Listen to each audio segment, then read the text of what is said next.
Kazi na utu. Ndugu zangu, nami nianze kwa kumshukuru Mwenyezi Mungu kwa rehema zake kutujalia kukutana leo hapa kwa kazi hii muhimu sana ndani ya mkoa wetu wa jiji la Dar es Salaam. Aidha, nitoe shukrani zangu za dhati kwa ofisi ya Waziri Mkuu TAMISEMI kwa kunipa heshima ya kuwa mgeni rasmi katika tukio hili. Shukrani zangu ni kwa wizara hii, lakini pamoja na wakandarasi na wasimamizi wa mradi kwa kusimamia vizuri mradi huu. Shukrani kwa viongozi wa TAMISEMI waliopita na waliopo sasa kwa kazi nzuri iliyofanyika ya ujenzi wa jengo hili. Ndugu wananchi, tunapozindua soko jipya la Kariakoo leo hii, tunafungua ukurasa mpya wa tumaini na nguzo kubwa ya shughuli za kiuchumi kwa Watanzania wengi wanaotegemea biashara. Sisi sote tunakumbuka lililotokea ndani ya soko hili mwaka 2021, na tukio lile halikuangamiza majengo tu, bali pia liliangamiza mitaji na lilisambaratisha ndoto za matumaini za wafanyabiashara pamoja na kuyumbisha familia na wategemezi. Tunapokutana hapa leo, tunasema kwa dhati kwamba tukio lile limetufunza, na kutokana na mafunzo hayo tumejipanga na tumeamua kuanza upya kwa kiwango au viwango vinavyokidhi hadhi na mahitaji ya biashara ya kisasa. Ndugu wananchi, soko hili la Kariakoo ni sehemu muhimu ya kibiashara au commercial hub kwa nchi yetu, inayowaunganisha mzalishaji, iwe wa mazao ya kilimo au mazao ya viwandani, msafirishaji, muuzaji pamoja na mnunuzi. Muunganiko huu unaifanya Kariakoo kuwa ni soko la watu wote. Soko hili ni soko la sasa au la leo, lakini vile vile ni soko la kesho kwa vizazi vijavyo.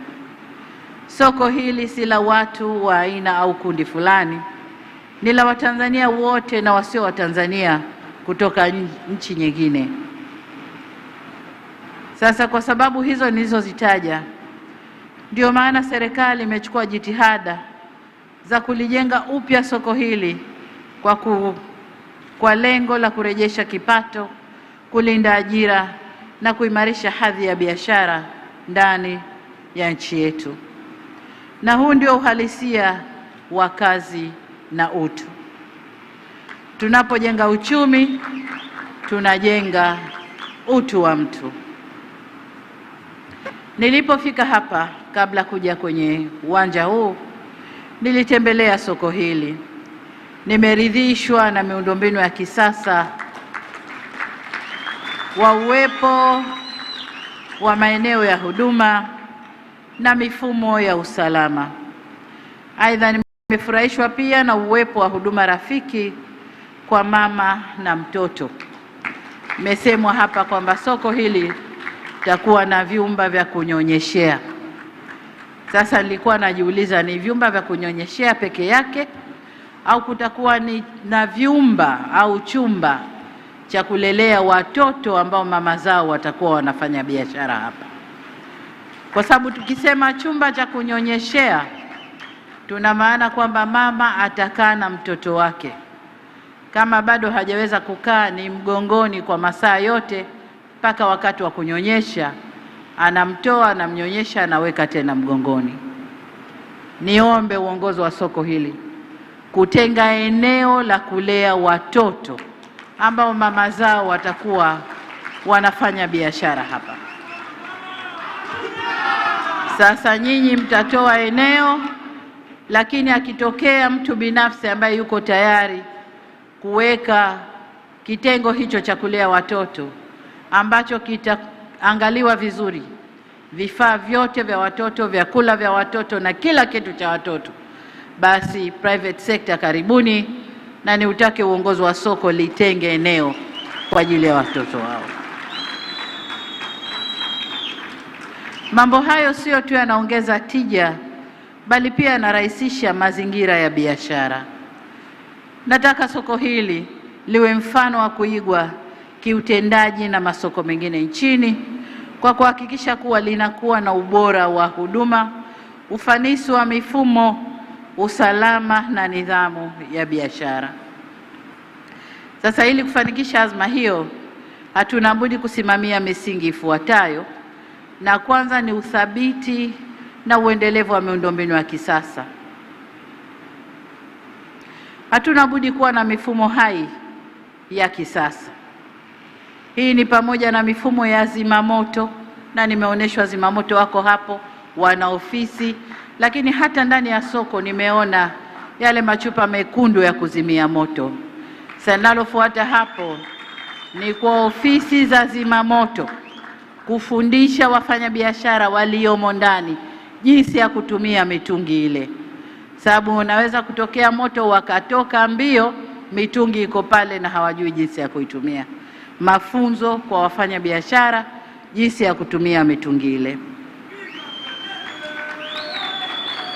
Aidha, hatuna budi kuwa na mpangilio mzuri wa maegesho na njia za kusafirisha, kupakia na kupakua mizigo.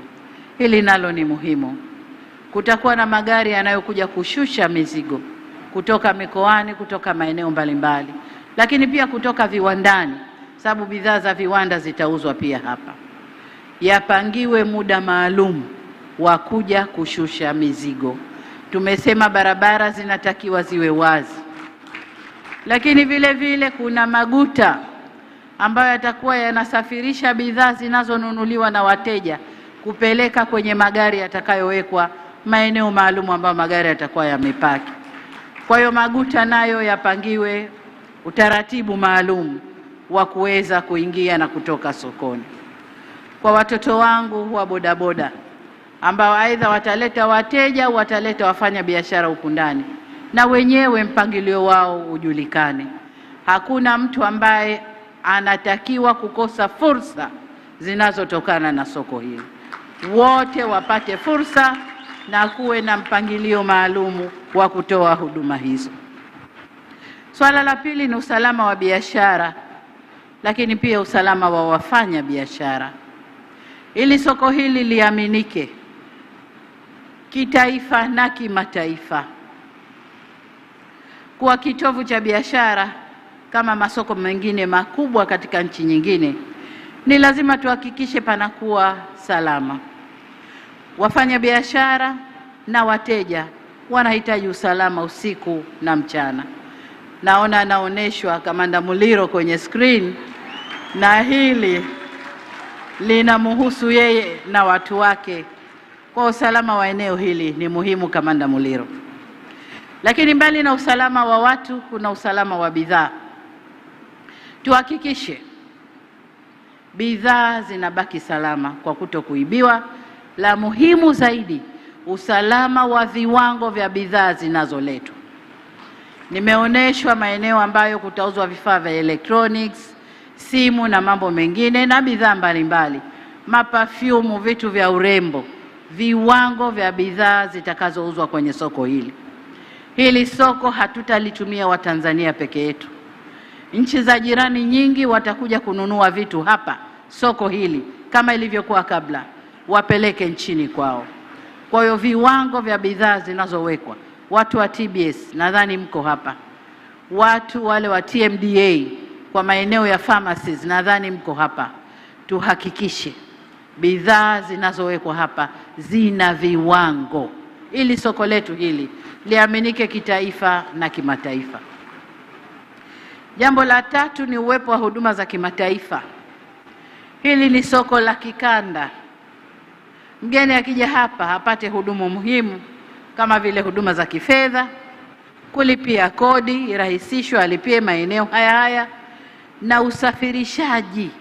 Na tunaposema usafirishaji wa ndani, magari yetu ya ndani na maguta yetu, lakini usafirishaji wa bidhaa kwenda nje. Kutakuja watu au kwenda mikoani ambao watakuja kununua kwa kiwango kikubwa, wakute huduma za kusafirisha bidhaa ziko hapa ndani. ili mtu asilazimike ameshanunua mzigo kwa kiwango kikubwa, aupakie au peleke eneo jengine ambayo nakwenda kukuta sasa watoa huduma za usafirishaji. Kama ikiwezekana, mawakala wa kutoa huduma za usafirishaji nje ya nchi wawepo ndani ya soko hili, ili mtu amalize mambo yake yote ndani ya soko hili. Ninafurahi kuona kwamba huduma zote tayari ziko hapa. Sikuoneshwa tu mawakala usafirishaji, lakini nimeona huduma za ATM, lakini nimeona pia huduma za kibenki ziko hapa ndani. Sasa ninaagiza ofisi ya Waziri Mkuu TAMISEMI kwa kushirikiana na uongozi wa mkoa kufanikisha utekelezaji wa yote haya ambayo tumeyazungumza. Vile vile natambua katika soko lile la zamani kulikuwa na upangishaji usiofuata utaratibu. Mfumo huu ulisababisha soko kukosa mapato na kuleta malalamiko miongoni mwa wafanyabiashara. Hivyo ofisi ya Waziri Mkuu TAMISEMI ihakikishe mchakato wa kuwarejesha wafanyabiashara waliokuwepo awali unafanyika bila kujuana, bila upendeleo, bila ukiritimba. Nakumbuka nilikuja kutembelea soko hili. Nilikuta wafanyabiashara wengi ndani ya soko wamebanana na wengine nje ya soko, vibanda vingi mno. Ile ilikuwa inaonesha uhitaji wa kuwa na soko la aina hii na masoko mengine ya aina hii. Kwa hiyo niwaombe sana, na tumefanya lamana kwamba mbali na kurekebisha soko lililoungua, lakini tumejenga soko lingine lenye ghorofa 6 lenye huduma mbalimbali. Kwa wafanya biashara wale waliokuwa ndani warudishwe bila upendeleo, na wale waliokuwa nje nafasi zilizokuwepo wawekwe bila upendeleo. Nisingependa kusikia, hapa nazungumza na wakubwa wa jiji la Dar es Salaam na wilaya ya Ilala, nisingependa kusikia nyinyi wakubwa ndio mnahodhi maeneo humu ndani na kuwakodisha watu.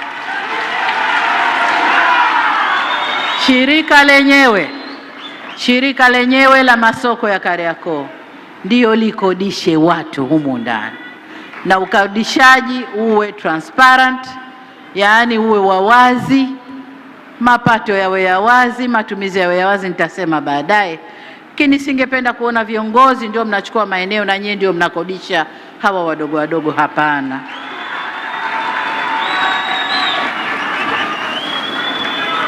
Ndugu zangu, yapo malalamiko mengine kuhusu mifumo ya tozo na ada za pango la kupangisha maeneo ya biashara. Niwaelekeze wataalamu wa TAMISEMI, jiji na management ya soko kukaa kwa pamoja na wafanyabiashara na kuja na mapendekezo yatakayolinda pande zote mbili. Wafanyabiashara lazima walipe pango, lakini pango zenyewe zisiwe za kuumiza sana na zisiwe chini sana. Hili ni soko la kimataifa. Asiyeweza kulipa asubiri tumalize maeneo mengine. Na leo hapa niliambiwa kuna wanangu wa machinga au wafanyabiashara wadogo wadogo ambao walitaka kuingia na fulana zao waniambie, mama, tunasubiri soko la kule Jangwani, soko la bonde la kule, lakini mmewazuia kuingia. Nataka kuambia wanangu, sauti zenu nimezisikia, na soko lile kama alivyosema waziri kwamba tuko katika hatua ya kulijenga. Amesema kuna mambo yanafanyika pale, tuweke bonde sawa, tupate eneo tuweze kujenga soko. Serikali iko tayari kujenga soko tukimaliza hatua za daraja, maeneo ya daraja, kunyanyua kuta na mambo kama hayo, ili soko lile lijengwe vizuri na lijengwe eneo salama. Lakini sauti zenu nimelisikia, na nataka niwaambie soko tutalijenga kule Jangwani. Lakini jengine nalotaka kusema hapa ni kwa uongozi wa soko kuwa na kanzidata, orodha ya wafanyabiashara wote watakao kuwepo ndani ya soko. Ulipaji wa kodi ufanywe kwa kutumia mifumo ili asiweko hata mmoja ambaye hatalipa kodi hizi. Kwa kutumia mifumo tunaweza kumjua kila mfanyabiashara aliyeko yuko pahali gani, anafanya biashara gani na kiasi cha kodi anachotakiwa kulipa. Kwa hiyo twende tukatumie mifumo. Ndugu yangu Ashraf au sijui mwanangu, kwa eji yako, kama hujajipanga, wasiliana na ofisi ya waziri mkuu au TAMISEMI, muunganishwe na iga mifumo ya serikali ili mifumo iunganishwe ndani ya soko na soko liendeshwe kisasa kabisa. Lakini uwazi kwenye mapato na matumizi, na hili narejea kusema ndiyo sababu kule nyuma soko hili lilitiwa moto. Uwazi wa mapato na matumizi yanapokuwa hayapo wazi, unapokuja ukaguzi, jambo la maana karibu hivi watu kuhifadhi nafasi yao ni kutia moto ili taarifa rekodi zisiwepo. Kwa hiyo niwaombe sana uwazi wa mapato na matumizi ndani ya soko. Jambo jingine muhimu ni mazingira yanayozunguka soko hili. Mwingiliano wa shughuli za biashara umeleta msongamano mkubwa kwa watu wa mahali hapa. Natamani tujifunze kwa masoko ya wenzetu nje. Mizigo nimeshasema ishushwe kwa mpangilio na kutoa bidhaa zitoke kwa mpangilio kwa nyakati maalum, lakini ununuaji hauna nyakati maalum. Saa zote watu watakuwa wananunua, kwa utoaji wa mizigo nao ufanywe vizuri ili kusilete msongamano. Jambo jingine ambalo nataka ni washukuru management ya soko hili ni uwepo wa maji. Nimeambiwa kuna tanki lina maji tani za kutosha, lita za kutosha za maji ziko hapa. Kwa soko hili litakaa likiwa halina wasiwasi na ukosefu wa maji. Hapana, maji yapo ya kutosha. Na kwa sababu hiyo usafi wa mazingira ya soko kwa maeneo ya maliwato, lakini pia maeneo yatakayokuwa na bidhaa za kuchinja kama nyama na kuku, niombe sana soko hili liwe safi. Tulinde afya za wateja, usafi ni muhimu sana. Lakini la pili ni usafi wa maji taka, taka ngumu na maji taka. Wasimamizi wa soko, management ya soko, hicho ndicho kigezo kikubwa soko hili kuwa la kimataifa. Usafi wa soko, lakini taka na usafi wa maji taka yatakayotoka hapa. Kuwe na mfumo ambao hautaudhi wateja, hautaudhi majirani zetu. Kuwe na usafi wa kutosha ndani ya soko hili. Lakini jambo jingine ni mawasiliano. Nimeambiwa mmefanya jitihada za kutosha kuingiza mkongo kwenye soko hili ili mawasiliano internet ipatikane. Lakini bado kuna fununu kwamba ukiwa ndani ya soko mawasiliano ya simu, halo uko wapi, bidhaa zangu umeshapakia, nayo yana shida kidogo. Naomba nalo mliangalie. Soko hili ni la kimataifa, lazima liwe na huduma zote. Ndugu zangu, miundombinu hii tunayoiona ni uwekezaji mkubwa sana uliofanywa na serikali kupitia kodi za wananchi. Soko hili limejengwa na serikali kupitia pesa zetu, kodi za wananchi. Sasa ili kuwa na huduma endelevu, hatuna budi kufanya marejesho kwa wakati ya kulipa kodi stahiki. Na nimefurahi kamishna mkuu wa TRA yuko hapa. Kulipa kodi zetu kwa wakati, na nikuelekeze kamishna mkuu wa TRA, lakini halmashauri ya jiji la Ilala kufanya kazi kwa uadilifu ya ukusanyaji wa kodi. Na kama nilivyosema, tukitumia mtandao, hakuna haja kutumia mabavu, hakuna haja kutumia nguvu ili watu walipe kodi. Mtandao utasema nani hajalipa kodi, message iende kwenye simu yake, unapewa siku kadhaa, hujalipa kodi yako, unapewa siku kadhaa ulipe kodi. Mpaka hapo akiwa hajalipa kodi, sheria zile ndogo ndogo za soko zifanye kazi yake. Kwa hiyo ndugu zangu wakusanyaji na wafanya biashara ndani ya soko hili, wote tutambue ukusanyaji wa kodi ndio utakaofanya tuweze kujenga masoko kama haya maeneo mengine ya nchi yetu, ili vijana wetu hawa waweze kufaidika na fursa za biashara ziliopo.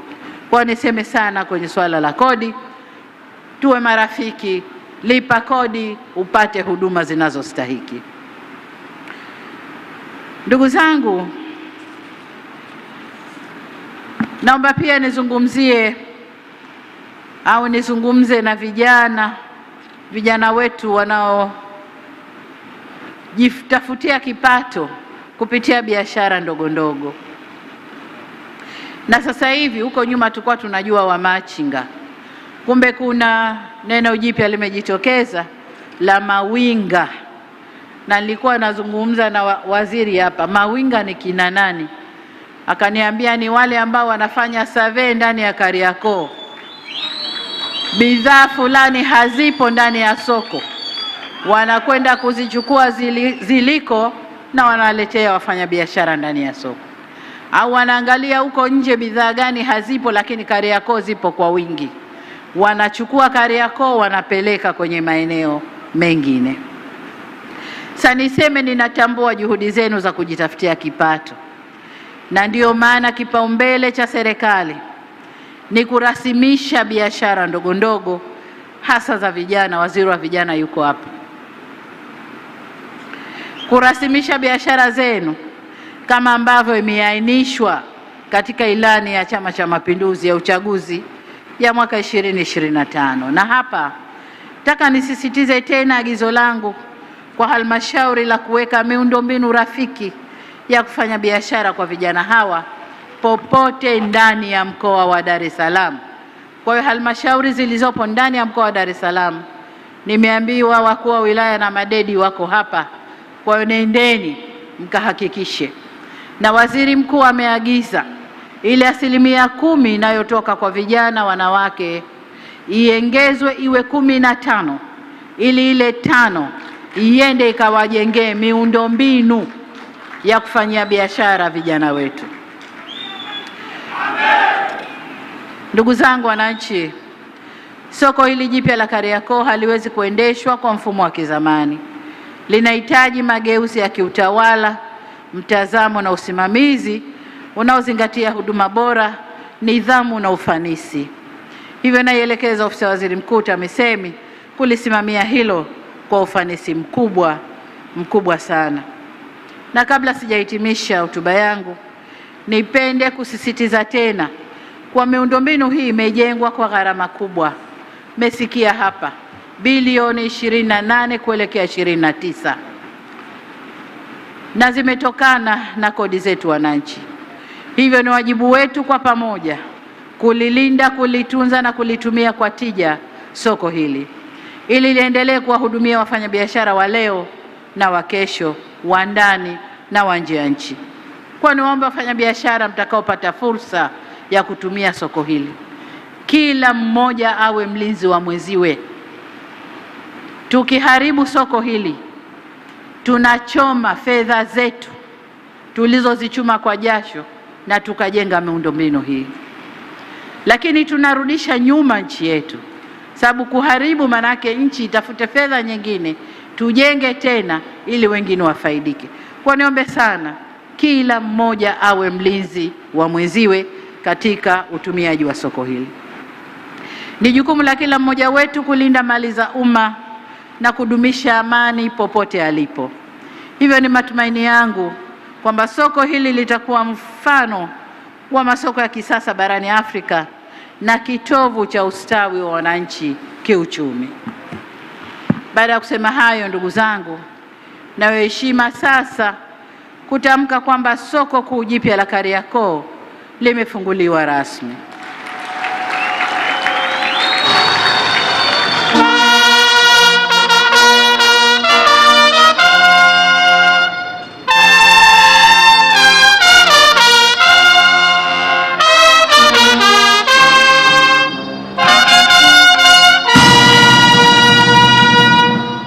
Asante, tukae. Ninapomalizia kabisa, nataka niwashukuru wafanya biashara wa soko la Kariakoo, hasa wanawake, kwa zawadi walionipa na maneno yaliyoko mle. Nawashukuru sana. Nataka niwaambie maneno yale yamenipa nguvu na yamenitia moyo kuendelea kufanya kazi kuijenga nchi hii.